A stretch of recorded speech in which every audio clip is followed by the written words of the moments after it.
This is Linda Delgadillo, and she's running the same program now. Linda Delgadillo, you're a teacher educator running an alternative certification program right now for Mount Mary and Alverno, and you're doing the same thing I did, only you're doing it for private school teachers, voucher teachers.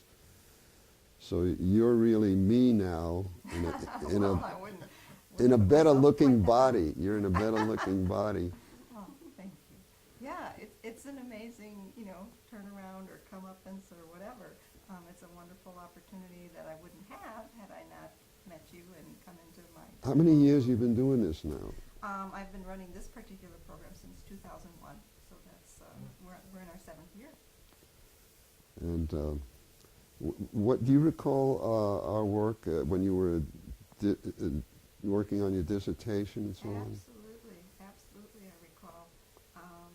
I guess I was fortunate in a way. Everybody talks about how they met you and whatever, and I was fortunate in that my husband Fernando was finishing his doctoral program, and before the door was closing, I stuck my foot in there and arranged to come and meet with you to see what direction I wanted to go in. And I can remember our first meeting, and I was so nervous, and you were so kind, and you were so patient with me. And that's one thing that played out all the while that I was working on my dissertation, and I was looking at how well your intern teachers, resident teachers were doing in the MTech program, how well they got to know their students. We were doing case studies. They would pick a student and get to know the student so they could help that student move forward. And we looked at the interprofessionalism of the role of teachers, where teachers have to wear so many hats and do so many things. And then how could they not relieve themselves of the stress, but how could they connect with other professionals in their buildings and in their communities to better serve the children? And so that was very interesting for me to study that and look at that. And I remember as I was going through the study, I would attend all their classes, and then I would come to your office and meet. And it felt so good for me. Anytime I showed up in your office, you stopped whatever you were doing, and it was like this one-on-one time you had with me. It was like nobody was more important than I was at that point. And having come into education later, I had 4 children, and they were, toddler up through elementary school, and I was coming back into school, and to have that reassurance, it wasn't anything you said specifically, it's how you interacted with me that made me feel this was something I could now do. I hadn't had that from other teachers or anybody else before. So the fact that I could come in and sit down and you would sit and talk to me and give me that attention and give me so many of those interesting lessons and not tell me what to do next, but always pose questions for me. And I would drive home afterward going, okay, why did he ask me that? What do I need to do next?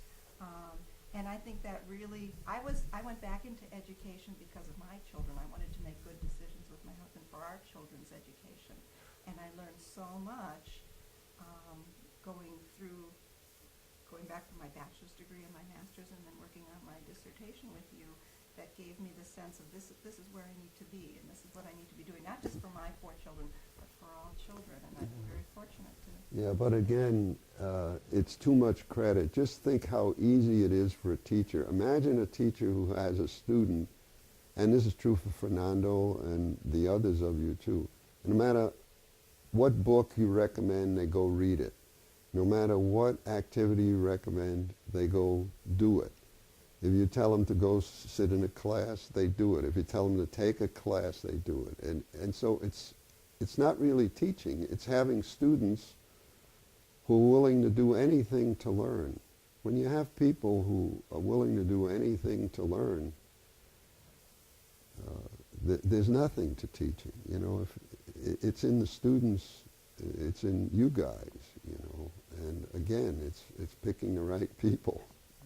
I think that's absolutely true, and I think that's one of the main things I learned from working with you and sitting in when you would do your interviews.